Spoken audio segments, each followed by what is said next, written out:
Hey, hope you're having a fantastic day and welcome to yet another reading vlog.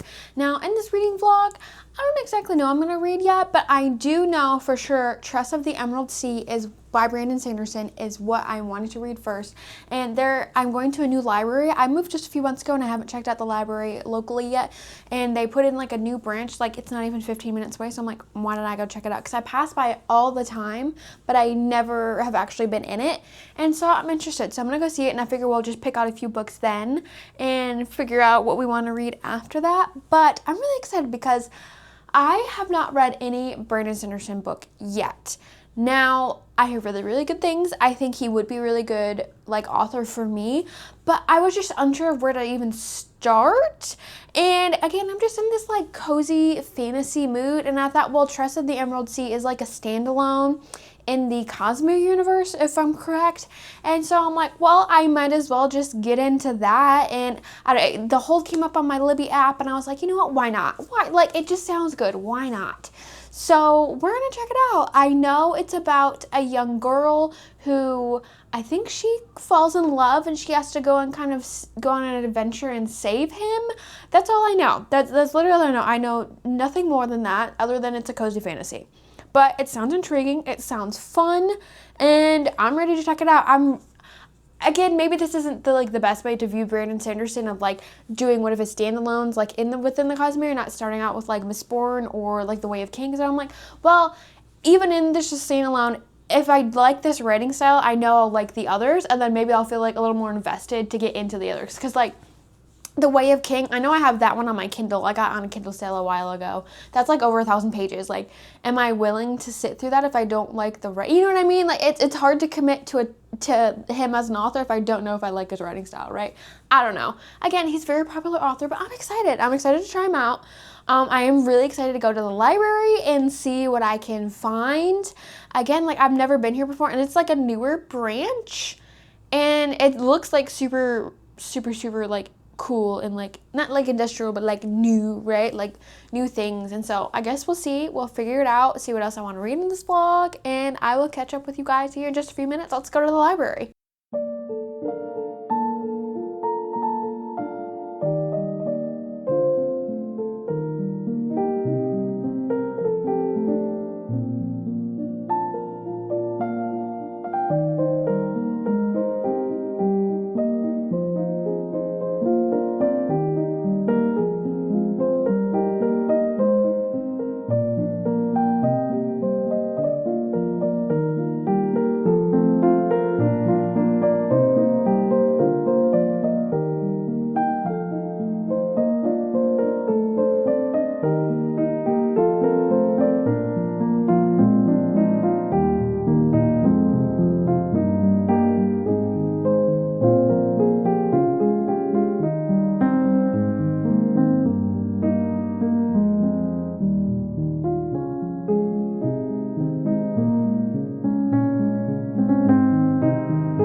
Alright, I am back with an update. I went to the library. I made some reading progress. Let's start with the library books because I went and got a new library card. So I moved a few months ago and I haven't been to this new library yet.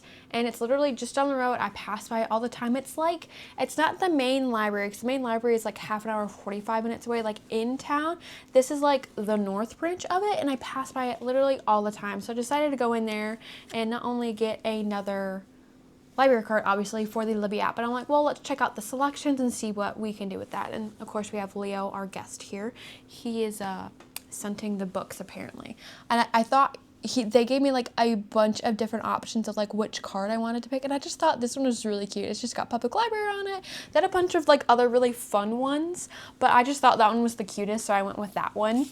But they offer like a lot at this library. I've not had a library, so I guess because it's such a big town that I'm in now, I guess I'm just not used to it offering so many things, right? But I did end up getting 5 books from the library, so let's talk about them. And there's a few in here like I'm really excited for. And again, this is like the smaller branch of the library, so they told me ahead of time like there's not a lot here, and like that's okay. But what I also thought was really cool that a lot of the other libraries that I've had in the past is because they're different branches, they will drive like the books that you want if it's at the main branch to this north branch for me. And I'm like, what? And they're like, yeah, we'll hold them for you, like if you do put them on hold, but we'll travel them up here. I'm like, seriously? And my last time where from I moved from, they did not do that. You had to pick it up at that location only. You couldn't go between the two, or they wouldn't put it on hold or like drive it there. So I thought that was absolutely awesome. So I'm like, oh my gosh, that's so great. So that will be happening a lot because I read so much, and I hate, not that I hate spending so much on books, but it's hard when I want to read certain books that I know I'm only going to read once. Like I feel like not necessarily like you're wasting your money, but I feel like that's silly to only pay for a book that you know you're only going to use once. I'd rather keep books on my shelf more curated. Like there's the books that I want to read over and over again, and again, that's what the library is for, is to reuse these books. So I'm so glad I actually get to have more hardcover and like paper books, right? Like I enjoy the Libby app, but I hate waiting for the things, you know, on Libby app to come available. But anyway, off from my scheme, let's see what I got. So this is Patricia Briggs' Blind Date with a Werewolf. Now this is one of her new releases. If you don't know who Patricia Briggs is, she wrote the Mercy Thompson series. It is, I think, one of the most underrated werewolf series that honestly I hear nobody talking about, and I don't understand why. I love the Mercy Thompson series. It's fantastic. It's so good. But anyway, this is one of the werewolves from that series. I don't know if this is technically necessarily connected. I think this is kind of just like a one-off spin-off kind of thing going on, but this follows the werewolf Estelle, and he's got a very, very interesting backstory. He had a toss-up with some witches. I believe he's a very, very old werewolf, but he doesn't have any memory of it, and I believe he is the one that only has 1 leg, but when he's a werewolf he has 4 legs. So it's very interesting like how the magic works in like this world. But this is the one.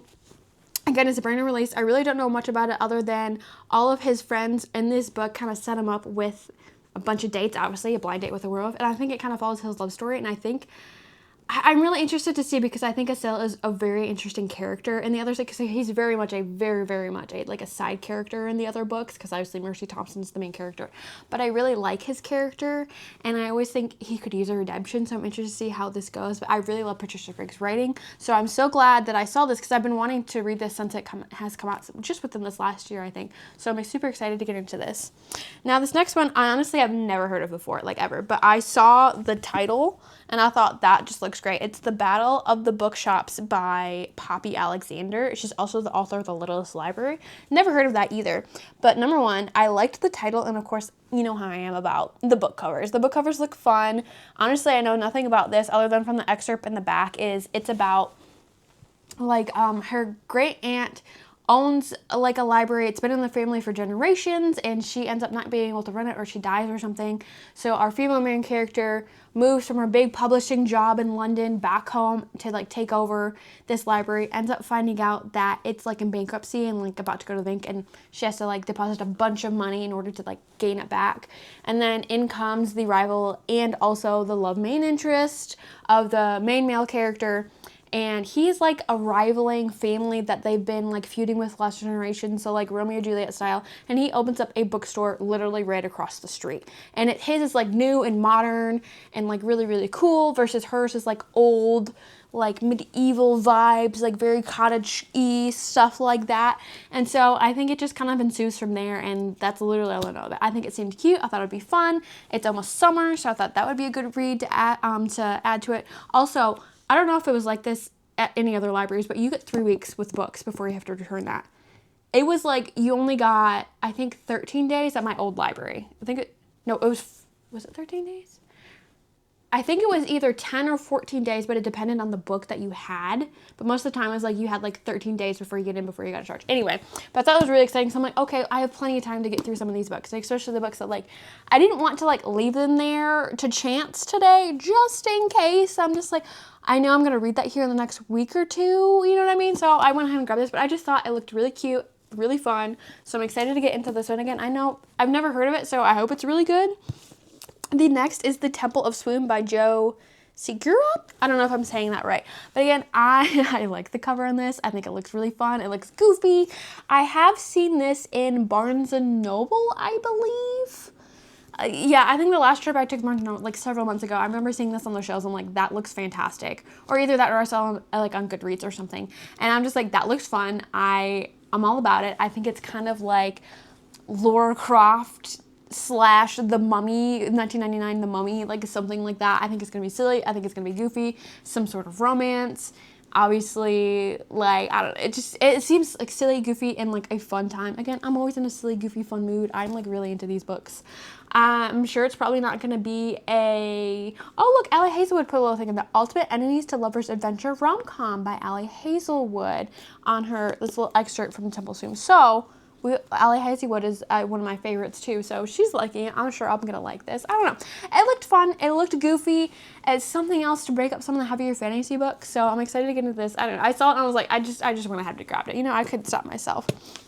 The next is The Night Ends with Fire, and this one I thought, number one, I've heard of it. Sorry, can you see that? There. Sorry, the glare from the window. I'm sorry. I'm like sitting right in front of the window. The Night Ends with Fire. Sorry. I'm like, what is it called again? I have heard really good things. I think this was really popular a few years ago, and it does have the sprayed edges. Like, okay, library, like getting like a little crazy over here. But this, I think it's kind of like a Mulan-like retelling. I heard it's more feministic. Is that a word? Feministic? More feminist? Feministic. I don't know. I'm making up words over here apparently. I think it's a little bit of like a Mulan retelling from my understanding. And I believe it's just a duology. I don't know if the second book is out, but I do remember seeing this, I think, like everywhere. Again, I don't know much about it, but I do enjoy different types of books, and I don't read a lot of books about like different cultures. Like I read recently that The City of Brass, the Diababad trilogy about Egypt, and it was like based in Egypt, ideology and things like that. So great. I love that. And so I'm really interested because I don't tend to read a lot of like Asian inspired books, I guess, and like their old retellings and things like that. So I was really interested about this one. But anyway, this I think this book just sounds fun. I think it's interesting. I've heard it's got really good, again, feministic vibes. I feel like, what's the word? Like a strong female character lead, and I've heard like the world building is really interesting. So I've got really high hopes for this. Again, I don't know a whole lot about it, but I know it was really popular at least a year or two ago. But I remember wanting to read it then, but again, I didn't want to purchase it, and it wasn't available at the library yet, so I've been waiting to read this. So I'm going to read it now, hopefully within the next few weeks. And the last book I picked up is Boudica by PC Cast. Now, I loved PC Cast and Kristen Cast. I don't remember, it's the Marked series, one of the vampire series. Like that was like one of my all-time favorite series in high school and like middle school. I think it's the Marked series. I'll put it up here. That was like one of my favorite series of the time. I read it again as an adult, like it was still pretty good, and I really enjoyed her writing style. So this one I was really excited about when it came out, but again, I just haven't been able to read it, so I'm glad I was able to snag it at this library. But Boudica is about, it's set in like ancient Roman period, right? But this is of the Great Britain Isles, or like what we now know as the United Kingdom, but back in Great Britain, this is the battle of pretty much being able to keep the islands.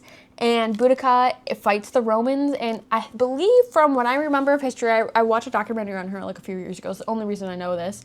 Boudica is the one that kind of unites all the tribes to fight against Rome, and so this is pretty much her retelling, but there's lots more magic and different other things in here. PC Cast really knows how to twist the story where you think you know it's going one way, but it's actually going the other, and she really, she's a very, very intriguing writer, and I enjoy that, so I'm just really excited to get into this. It's actually a little thicker than I expected it to be, but Boudica is like a very, very strong female lead, like she's an actual real person in history, so I'm interested to see how this goes and how she rewrites this. You know, like history retellings are a bit hit or miss for me, but I know I like her writing style, so I'm interested to see how this is gonna go.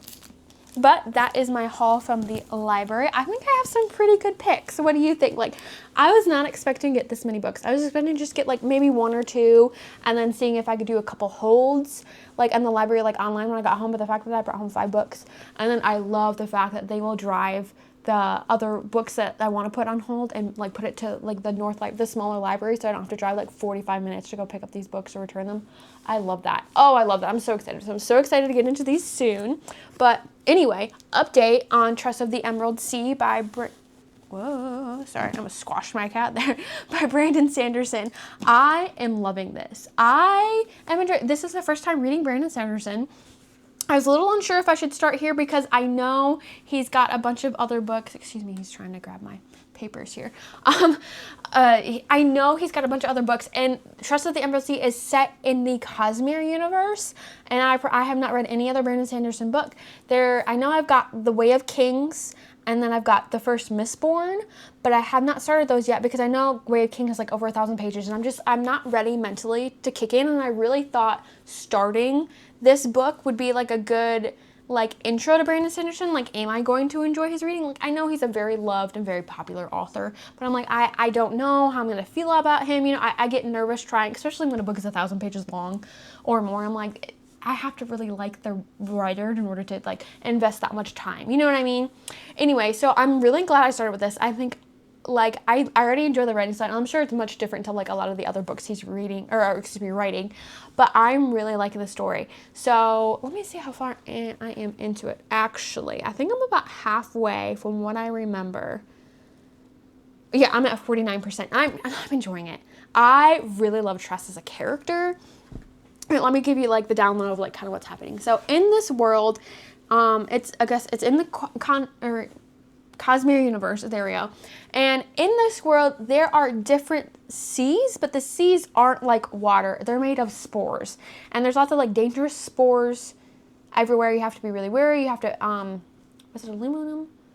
No, silver. Silver repels it, and then salt will also dispel it. But pretty much, it's kind of crazy.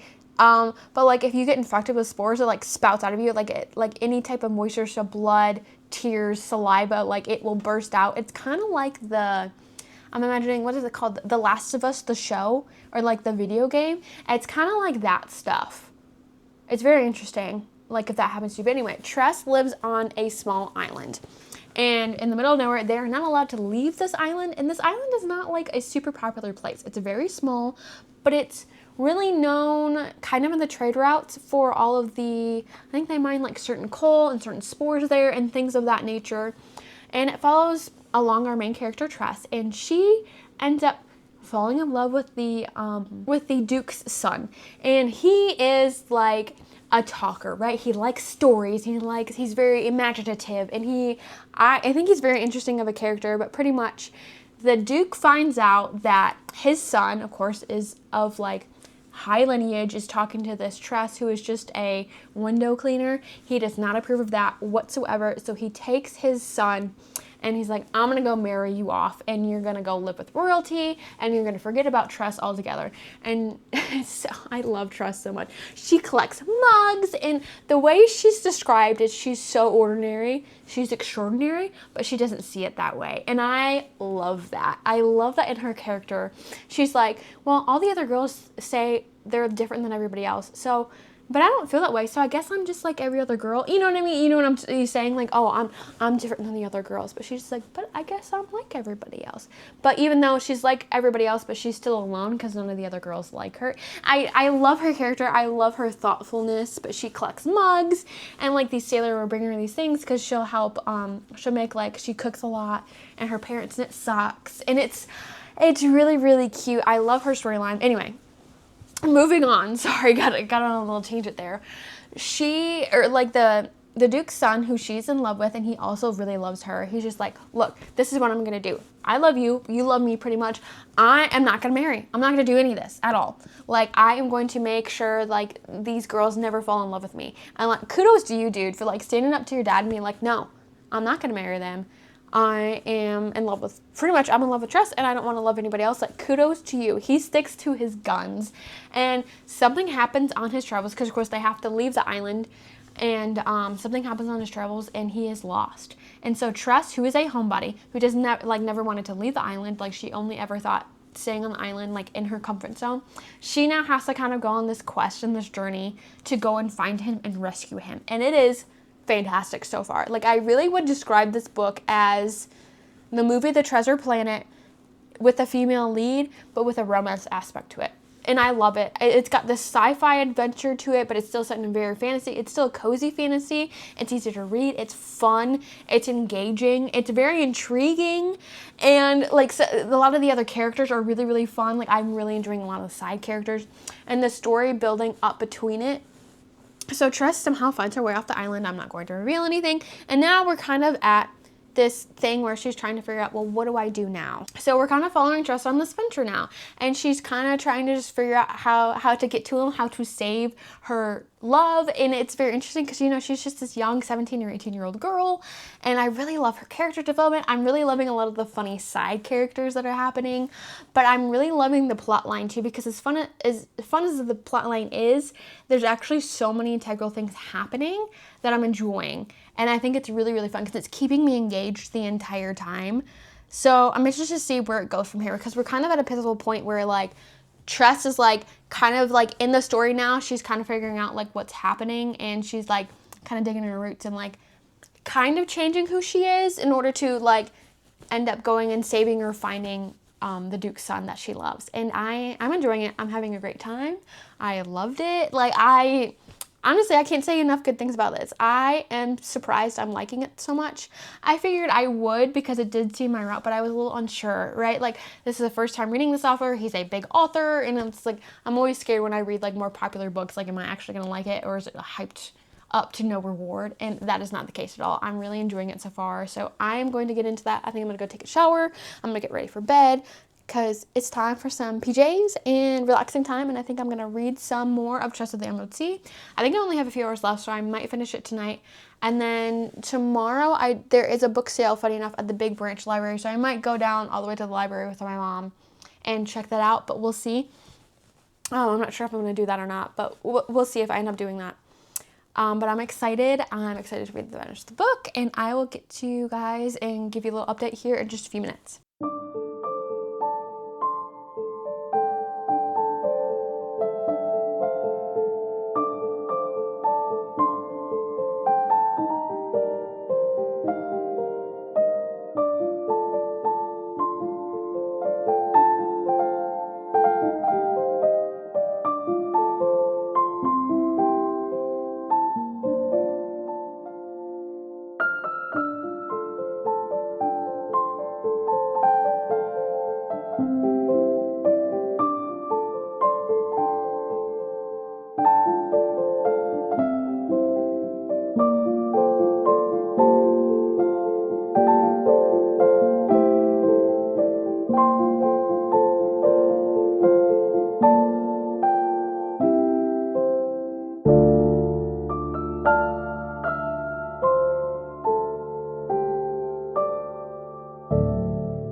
All right, I am back with an update. I do have a little bit of housekeeping to tell you. I previously told you this one was about Asil, and I thought he was the one. Like, I need to retract that statement. I apologize. I was thinking it was the wrong character. So in this one, I have not read it yet, but I was talking to my husband about it because he's also read the Mercy Thompson series, this library book that I picked up, and it is not the one-legged one with the witch. So Asil is in the Merrick's pack, and the Merrick is like the king of all the wolves in the North America, right? Like, they all have their own alphas, but like, he is like the main Mamba Jamma. But our main character, Asil, in this one is the one, he is like, I think like 1,300 years old as a werewolf, but he is starting to lose control of his werewolf, like, because of course it's different being in this, he's not, they're one being, but in this series they're like, the wolf is still its own kind of thing, and like, they pick your mates for you and stuff. So I wanted to just clean that up really quickly. This is not the one-legged one that I was thinking of. That was a different character. That was my bad. But this one, I think it's still gonna be fun. Estelle, he's really like funny and like proud of himself, and he's like all kind of like a peacock, right? And so I think it's gonna be really funny. I think it's gonna be really good. But like that, he is part of the Merrick's pack, not with Mercy Thompson's pack. So it's still within that world, of course, but like different one. Anyway. Moving on.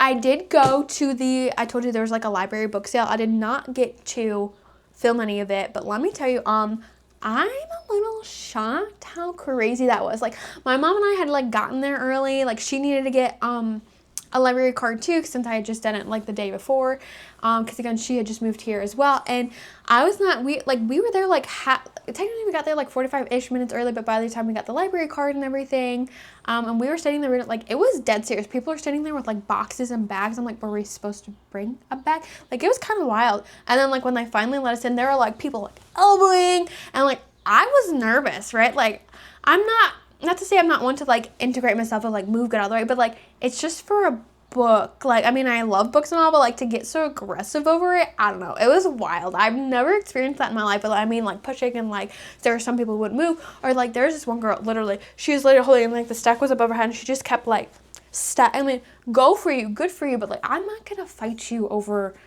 a book sale. I don't know. I thought it was really, really wild. It felt like Black Friday from like a few years ago. I don't know. I just thought it was a little wild, but I did pick up a couple of things.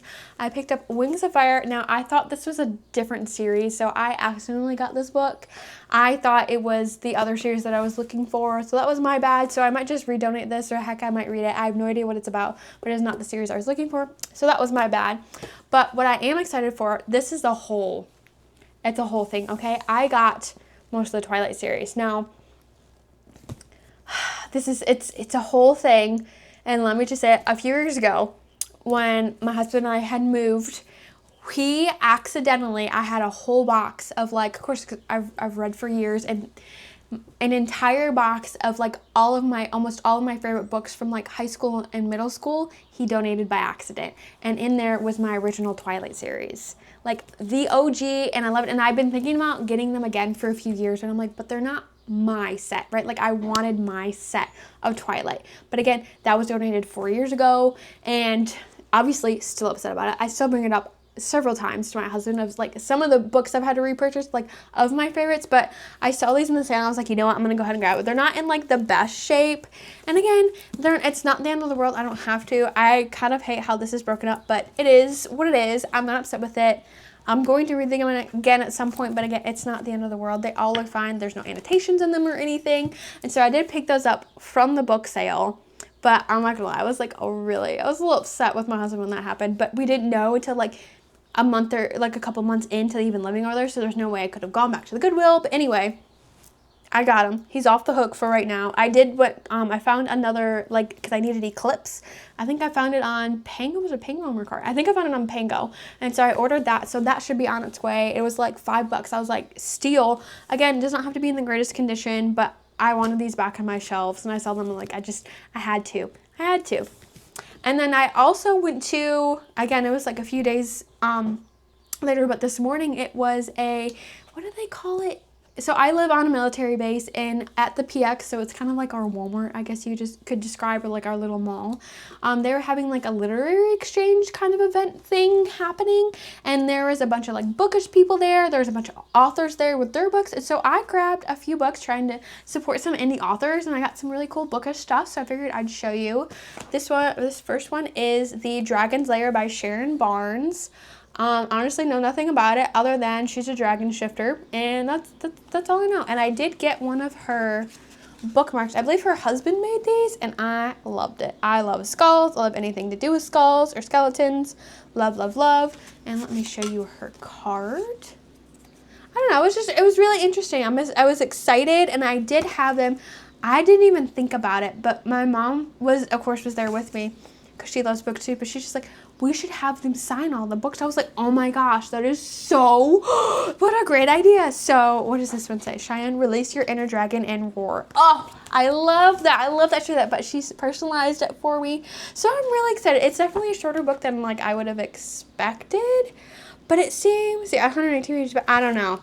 I thought it was really fun. Again, I'm trying to support some indie authors. The next book I got is A Dagger of Lightning. I also, of course, got it personalized. Let's see it. She did have some fan art too, or like, not fan art, character art of the characters in there at my store, and so I'm really excited for that. And this is so cool. Again, honestly, all I know is this is a fantasy book. I don't remember exactly what these are all about, but I was just excited to get them and support a small author. And then the last book that I did get, this is also a fantasy book. She did give me I like that, a bookmark with this. And then, I didn't even see, Dear Cheyanne, ever present is the darkness, so never dim your light. Oh, that is so sweet of her. They were all super, super nice. Mom got a couple other books too from a few of the different authors. More were like a harder sci-fi or like thrillers, which is like not really my genre, but she got a couple of those. So I'm really excited for those. I'm excited, even if they're not like my favorite things I've ever read in the world, I feel really good about just trying to support a couple indie artists. Because especially there was one, I think my mom got his book. I didn't get it, but we can of course trade and exchange.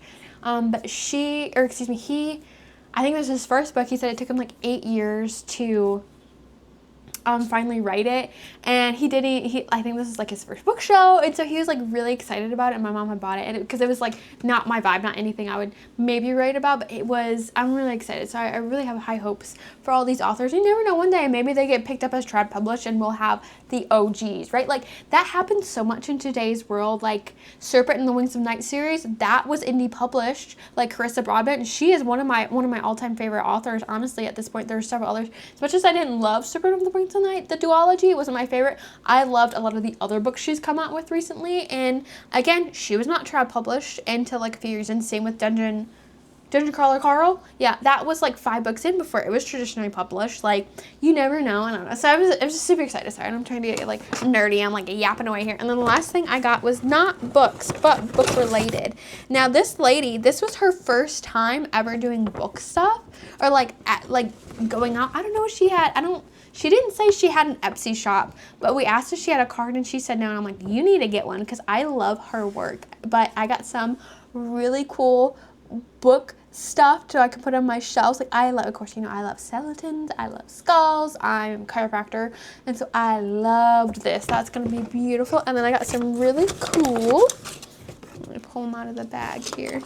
They come with like these little holders, and she handmade all of these, and I thought that was just really cool. But I got and these little things like enemies to lovers ticket. Isn't it cute?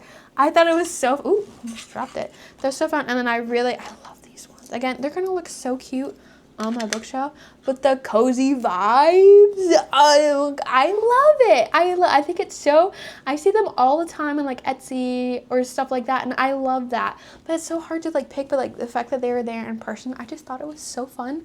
And I wish she had an Etsy shop that I could link for you guys because I love it. I would buy more of her stuff, but I think that was so cool. And I really like this. And of course, like I love my skeletons. But I think that was really fun. But it was really cool. I was just kind of walking through the PX with my mom. We've got a couple new good reads, I think, on there. I love that they're personalized. I think they're just going to be fun. Even if they're not the best reads, it makes me feel good that I was supporting another author. Right? So I'm super excited about that. But I do have a reading update. Sorry, this is like a long update. But I did officially finish Trust of the Emerald Sea. And did I love it? Yeah, I kind of loved it. Let's be, I kind of loved it, right? Like, it was cute. I think Tress is going to be on my list of, number 1, people I want to be when I grow up. And honestly, like, one of my all-time favorite female main characters. I truly think that is who she is. I loved her character. I love the depth. I love her storyline, and I love how she has started to change. So let me just back up here. So I kind of left you off on Tressa's kind of like on this adventure now, right? And she is trying to find her true love, Charlie, who was from her island, but now he's been lost to the sea. Well, now she kind of ended up on a pirate ship, and things kind of ensued from there. And like the way the story's gone down of like where she goes to like rescue Charlie because he is in the grips of the sorceress, and it's said that like nobody can like surpass her and things like that. And like the sea, it's not like a regular sea, the sea is made of spores, and so they're like kind of going over like sand dunes is the only way I could describe it, but like it's spores and it could like kill you, right? It's like crazy stuff.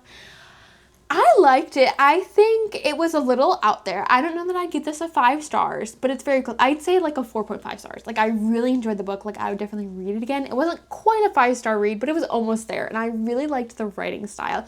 But I loved the storyline. Like, it got really good. Like, the whole time I was enthralled.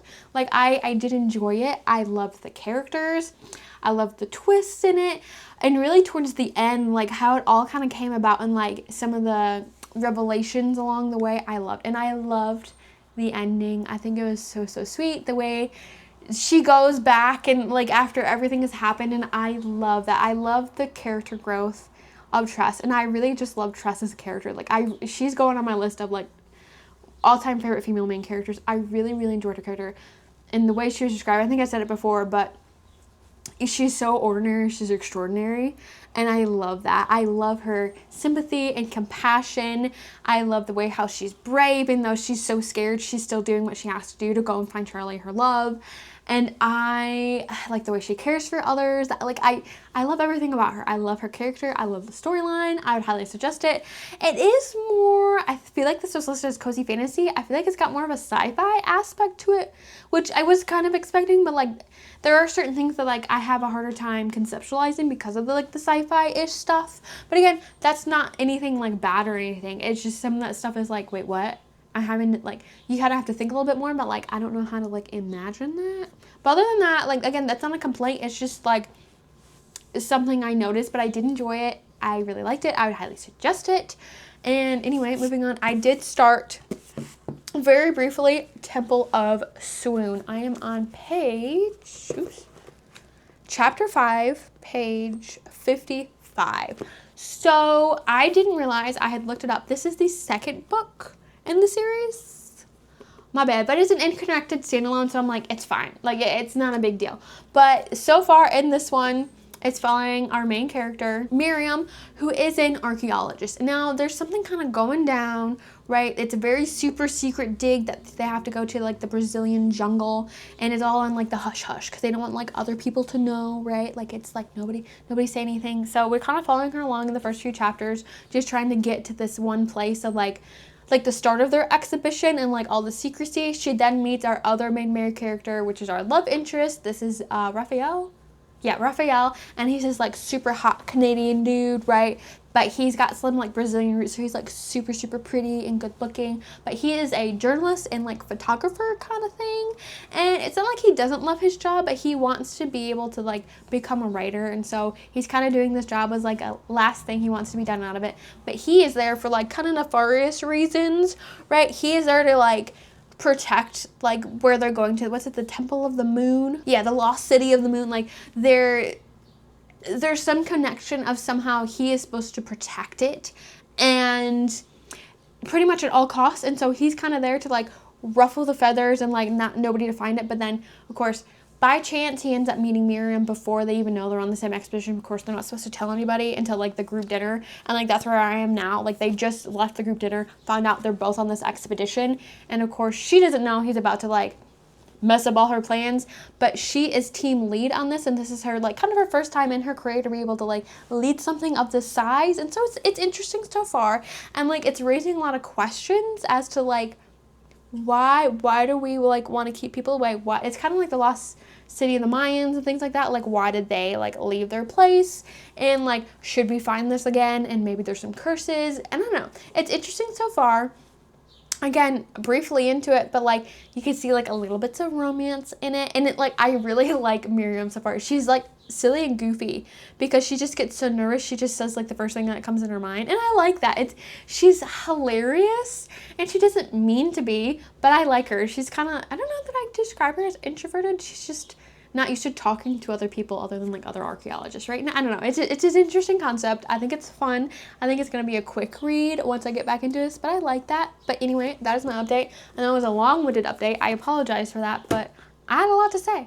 And I know you wanted to hear all of it. So anyway, I'll update you guys here in a little bit, and I'm going to get back into a Temple of Swoon.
All right, I am here with a quick update. I have been flying through this book. I decided to go ahead and just start reading Blind Date with a Werewolf by Patricia Briggs. I am literally over halfway through. That's all I've been doing for the last few hours. I'm on page 162. And I am having so much fun. Like, I was not expecting to have so much fun in this book, but it's wild. So we're following our main character, Asil. So Asil is like super old, right? He's like 1,300 years old as a werewolf, and he has little to no control over his werewolf, but he's like super, super pretty. It said he's like male model worthy. Like, he's very, very gorgeous, and he knows he looks good. And so it's really funny, but so what happens in this is some people of his pack are like, hey, you're too lonely. We're going to set up all these dates for you, but you're not going to know who these people are. And they all, like, for every day, like, they've been setting up for him, they are pretty much just setting up these fake date profiles, and they're like messaging these women for like 2 or 3 weeks before the day even happens, and they're like, they all put in like this betting pool, like, you have to last, or like, because they set up 5 dates, and they made like certain rules of like, you have to last through the date for like 2 hours, and nobody can run out screaming, and like it's really, really funny. Now, of course, Asil is also called the Moor, and again, he's a very feared werewolf, right? He's not afraid to spill blood. He's not afraid to kill people. And literally every date this guy has been on, it has been some type of supernatural something or other happening, and it's quite hilarious. It's just like, he's just expecting to go on these dates, and then here he is, like, going on and like righting the wrongs of the people. Like, he has this like underdiagnosed hero complex. It's really, really funny, but like the where they're finding these dates is hilarious. It was just like, what was it called? Like mustlovecats.com is so funny. Like, that's where they're finding these people. And then like the first one was about like a werewolf, or the werewolf, a vampire meetup. Like, and he's a werewolf. Like, obviously vampires and werewolf do not mix well. And it's just really, really funny how the story is kind of coming along. I am up to date 4, I believe. That sounds right. I think it's date 4. Yeah, Asil's 4th date. And it's good so far. It's interesting. It's kind of taken a turn. I think we have found our female main lead, potentially. But it's really funny how all these dates are going about. And, like, the quotes, because there's emails back and forth. Because, like, he doesn't know which friends and which, like, pack members set him up on all these dates. And he's just viewing it as a challenge for himself. And it's just really, really funny. And I find that very intriguing that he's, like, allowing all this to go on. Because, again, he's super old. Not that he doesn't love the world, but like, he's so over it, right? And so it's funny to see, like, he's like challenge obsessed, like, let's get these dates done, and like the way each date has gone so far is hilarious, and it's just so funny, and I'm really, really enjoying the book. Again, that's all I've done for the last little bit here, and I'm flying through it, so I'm probably gonna finish this up tonight. But I just wanted to give you like a quick update. I'm really liking this book. I think it's really fun. I'm surprised. I mean, I know I love Patricia Briggs, but I am surprised at how much I'm liking this book. But I will get back with you with another update here in just a few minutes.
All right, I am back with a reading update. I finished Blind Date with a Werewolf last night, and I really, really enjoyed it. I was flying through this book last night. How many pages is it? It is, maybe if I can get to the page, 269 pages. Okay, so no wonder I think this is a pretty short book. I don't know why, it looked thicker, but the print is actually quite big, I think, for the book size. Anyway, though, I really enjoyed this. We're just kind of following Aisel around on these, like, honestly, dates from hell. And it was fun. It had definitely more of a serious aspect to it on a lot of the dates. And, like, pretty much every date he goes on, it's, as much as I think it's set up, of course, like, as, like, this challenge to get Aisel out there, it's interesting because, like, of everything that kind of goes wrong on the dates and ends up doing some type of something other, and almost like a job, right? Because Aisel is one of the werewolves that he gets it all done. It doesn't matter what the job is. And he's not afraid to kill, pretty much. And so, you know what I mean, of course, with how old he is. But it's really funny. There were some really funny, cute stories into it and, like, the little instances. And I will say this really opened up at the end of the book. There's a big question mark about one of the other werewolves from one of the other series. And it does answer that question in the end of this book. And now it doesn't, like, ruin it in any way, but it's always kind of a question mark, like, who is this wolf? And it finally, like, opens up, like, who he truly is. And so I really like that aspect. Now, technically this is a standalone, but I don't know that I would consider it only standalone. I think you would understand the character more if you read either the Mercy Thompson series or the Wolf and the Prey series it's like a prequel series that Aisel is more heavily involved in. He's in both series, but, like, from his original pack with Colorado, with Bran and everything, and, like, the Alpha and Omega series. That's what it's called, Alpha and Omega series. I think I would read that first in order to kind of get into this book. But again, it could be read as a standalone if you read Mercy Thompson. I read some of the Alpha and Omega series, but I preferred the Mercy Thompson series. But still, it was a good book. I had fun. I enjoyed it. Was it the best book I've ever read? No. I think I rated it, I would say, like, maybe a 3.5. Like, I still enjoyed it. It was still fun. I like the different aspects. I like Aisel as a character. I end up really liking his love interest. And it was fun. Like, these dates are silly, goofy, but there's also some, like, serious aspects to it. And, of course, with his, like, hero complex, and, like, he's always just, like, everybody, whenever he comes up there, they're like, oh my gosh, you're too pretty. He's like, I know. And it's just so funny how he always just, like, I don't know, presents himself, and, like, the way he speaks is so interesting because, of course, he's so old, but, like, the way he acts is so interesting compared to, like, today's times, and, like, what he notices about, like, what is odd in today's world versus what was back then. It's interesting, and I really enjoyed that. So I'd highly suggest this book, but I would check out the Alpha and Omega series or my favorite Mercy Thompson series by Patricia Briggs before you maybe get into this one. And I did make some progress in Temple of Swoon. I believe I was on chapter 5 when I left off last on this book. I'm now on chapter 13 on page 190, and I'm really liking it. I went through on Goodreads just to read some of the reviews, you know, because I wanted a quick break from, like, reading, and I'm like, a lot of the reviews were, like, kind of tearing into this book, and I was like, huh. I don't know, like, I've been enjoying it. Like, is it, like, do I think this is going to be a 5-star read? No, but it's still a fun, enjoyable book, and I like the experience, so I don't know what's going on. Maybe it, like, really downfalls through here, but I'm already just over halfway, but I'm liking it. So I left you off, I believe, our main character, Miriam, and then she's archaeologist. She's, like, going to find the lost city of the moon. Lost city of the moon. Yeah, okay, I'm not crazy. I'm like, wait, that didn't sound right. Yeah, it says Lost City of the Moon. I don't know why that, like, felt like it made no sense in my head. Anyway, she's on this journey. She's an archaeologist. She's a lead archaeologist, going to try and figure this out. Then our main male character, Raphael, you know, comes to the story. He's the journalist, but of course he has some set of ties to this lost city of the moon, and he's going to try and stop, like, her at any way which way I turn to, like, make her stop going to the city because he doesn't want it found. And it's very interesting so far what's going on because we're kind of just chronicling her just trying to even get to the site and trying to figure out to try and, like, a base camp so they can go and try and find where the location is, because obviously it's been lost for hundreds of years and they're trying to find it. And so it's interesting, like, his viewpoint of, like, how he's trying to, like, sabotage them. It's quite hilarious, honestly, because I'm like, you really think that, number one, that would have worked? But, like really? I don't know. It's just, like, it's really silly, like, how they get into that. But lots of events have happened so far. And I'm getting to the point where they've now been at, like, the base camp for, like, a few weeks and they found like absolutely nothing, but like the events leading up to it so far, super interesting. We are starting to get a little bit, I won't even call it spice, but there's like some kissing involved and like some of the romances coming on. It's a little insta-lovey, don't love that, but I'm enjoying the characters. And again, like they've known each other for like 48 hours, right? And I'm just like, they're already like, not to say they love each other, but like there's like hints of like people being like, oh, aren't you guys in love? I'm like, that couldn't happen in real life, but I'm like, I don't know that I like that. I don't know. Granted, they did go through a harrowing experience, but I'm like, I don't know how I feel about that. But it's not bad. It's funny. I really liked our main character, Miriam. She's just funny. She's silly. She's goofy. And I like that because she's like, not that she's not afraid to be herself, but she's not scared to just kind of like say what's on her mind, even if it's like silly and goofy and like absolutely hilarious. And her obsession with Pringles, also funny.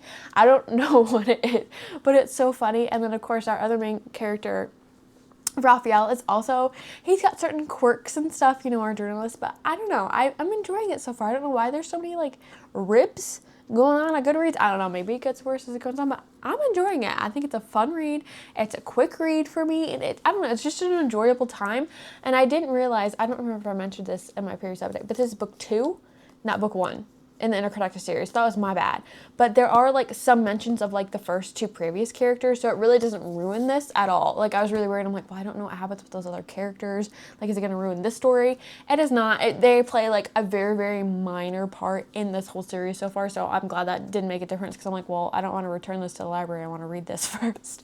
But anyway, I'm really enjoying it, so I'm definitely going to be finishing that up tonight, and then I will update you here in a little bit with my final thoughts and wrap up the video.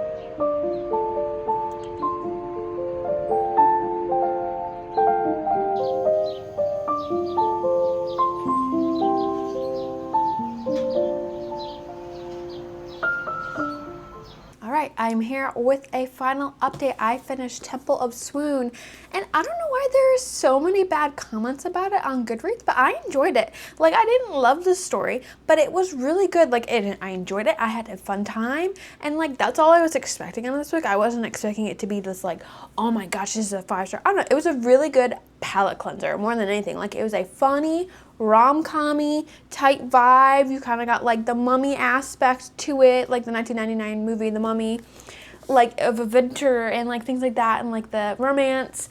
I don't know, I enjoyed it. I don't know why people were like going off about it. I need to stop reading a lot of the Goodreads reviews because like they were just going off and I didn't understand why. Anyway, I don't know, I enjoyed it. I think I left you off, I believe like they're going through the jungle, they're trying to find the lost city of the moon. It's pretty much what happens. They end up finding it, things occur. I was surprised at the plot twist at the end. Like, it wasn't like so shocking, like I would never expect it, but it's not something I would have been like, it was not like my first thing on the radar that I would have thought was going to happen, right? Like, it kind of surprised me, but like, it wasn't that surprising, if that makes any sense at all. Like, it wasn't like, oh my God, but it was still shocking, right? Like, I had maybe thoughts of like, maybe that might happen, but again, it was never confirmed, and I like that. I like still being, I don't have to be shocked every time I read a book or like the conflict, but if I can see it coming from a mile away, I don't like that, and I didn't feel that way with this book. Again, it was a little bit insta-lovey. I didn't necessarily love that, but again, it was short, it was quick, it was a really fun pacing, and it was pretty fastly paced, I would say, and it definitely has more, like the plot line is more, a little bit more romance heavy than it is like plot based, or like not even like plot based, but more so like the plot about finding the lost city of the moon. Like, even though that's a big integral part, a lot of it is about like Miriam and Raphael thinking about each other, or like all the things that are going on behind the scenes, right? Like it's a lot more of that than like all the different like things about like the actual dig and like artifact thing they're trying to do and finding the lost city of the moon and like their trek and adventure, right? Which again, not a bad thing. Like, I still enjoyed this book. I wouldn't say it's very smutty at all. Maybe 1.5 chili stars, maybe 2. There's only like 2 or 3 scenes in there, you know, that are a little hot and heavy, but again, not that hot and heavy. So I think this is good if you're not really into the spice. It just got a little bit, just a little kick in it, right? But I don't know. I liked it. I enjoyed it. I would read it again. I'm definitely going to continue the series, so I'm going to go back and try and get the first one from the library, and then I believe there is a third one out. But I don't know, I liked it. Again, it was a really great palate cleanser. It was fun. I had a good time. I enjoyed myself while reading this. I liked the characters. They were kind of silly and goofy and fun. I don't know, I liked it. So I don't know what those people are saying. Anyway, I enjoyed that. And to finish up, I of course finished Blind Date with a Werewolf. Now, I really enjoyed this book. I think it was fun. I think it was definitely not my favorite of the series, but I enjoyed it. I believe this is kind of like a spin-off, you know, of the Mercy Thompson series, or more so like the Alpha Omega series. But again, we follow along our main character, Estelle. He's like a 1300-year-old werewolf. God, why did that like take so long to get out of my mouth? 13-year-old.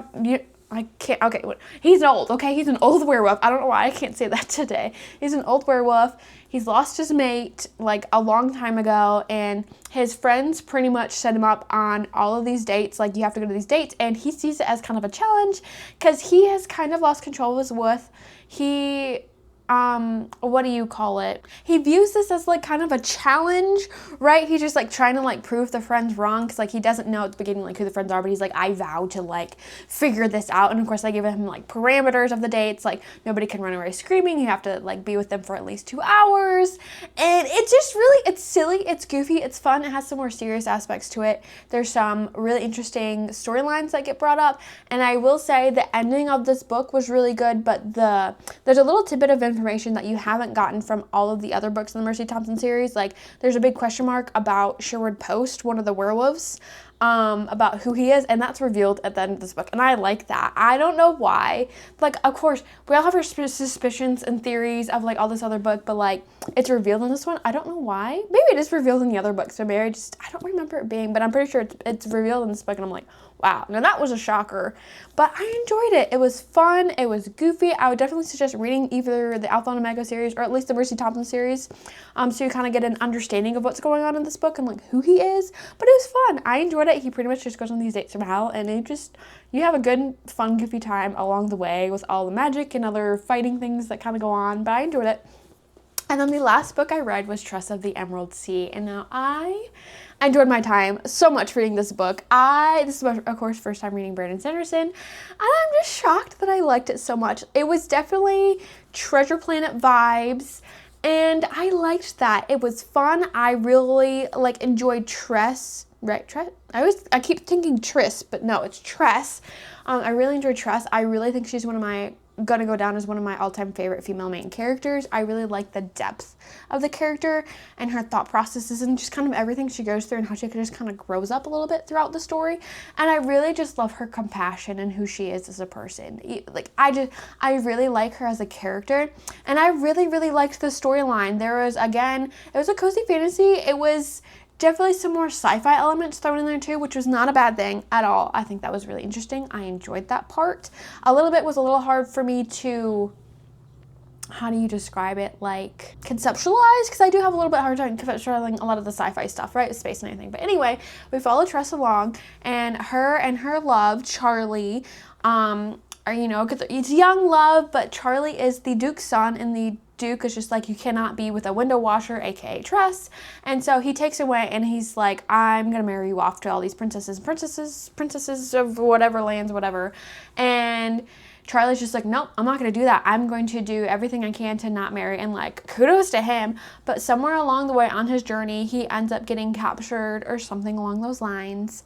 And in comes Tress. She's just like, okay, I have to go save my love. And so nobody's allowed to leave her island, or the Emerald Sea, and so she takes it upon herself, even though she has no desire to ever leave the island anyway, but she's like, I'm gonna go on this venture, and I'm going to go and save Charlie. I'm gonna save him, and like, the way it ensues is really, really fun. I really enjoyed this book. It was not a 5-star, I'd say maybe a 4.5 stars, but again, that doesn't take away from how much I enjoyed this book. I immensely enjoyed it, and I loved Tress as the character, like the main character. I really like her. I love like a lot of the side characters too. Are really, really fun.